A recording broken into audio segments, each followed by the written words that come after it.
Anong time ka ba dapat magsisend ng proposal mo or ng email mo or ng portfolio mo sa mga clients? Kahit direct clients pa yan, agency or sa mga job sites pa yan. So itong oras lang yung susundin mo para ma-effective yung pagkukuha mo kay client mo. Kasi ganito yun guys. So kapag mag-apply kayo sa mga job site or maghanap kayo ng direct clients using social media, itong time ang gagamitin mo. Kapag 9 p.m. Philippine time dapat.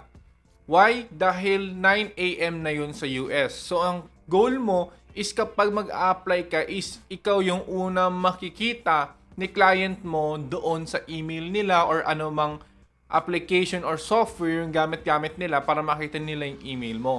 Bakit kailangan 9 p.m. at 9 a.m. sa kanila? Dahil kapag nauna ka sa mga nag-email, matatabunan pa siya ng mga latest email na mabibigay sa kanila soon. So for short, kapag sabihin natin 3 a.m. dumating yung email mo kay client, biglang may nag-email ng Google, ng YouTube, ng PayPal niya, etc. Hanggang natabunan ng email mo, hindi niya na makikita yon.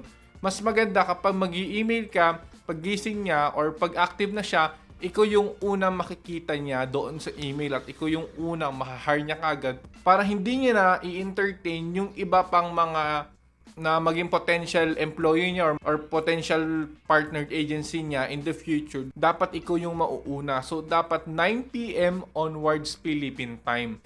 So, kapag mag-a-apply ka is dapat sundin mo to para maging effective. Pero, hindi ko sinasabi na 9 a.m. lang sila gumigising. Meron gumigising ng tanghali sa kanila. Meron gumigising na mas maaga pa doon. Pero depende pa rin yan. Pero based on sa akin at sa mga students, 9 p.m. Philippine time or 9 a.m. US time, yung time na kami ay nag-a-apply, naghahanap ng mga clients at etc. etc. So ayun yung pinaka-effective para sa amin, pero you can do your own research or you can do your own thing kung kailan mo gusto mag-experiment ka. If gusto mo, wala naman kaming problema sa ganun. Nasusuyo lang yan if gusto mo sundin, pero based sa akin, sa mga students ko, 9 p.m. Philippine time. So, yung the best way to send a proposal, portfolio, at kahit anong pa mang pwede mong isend doon sa client mo, direct man yan, or sa job site. So, ang pag-uusapan natin sa next lesson is paano ba kung yung client hindi nag-reply sa in-email mo or sa proposal mo. So, see you on the next lesson.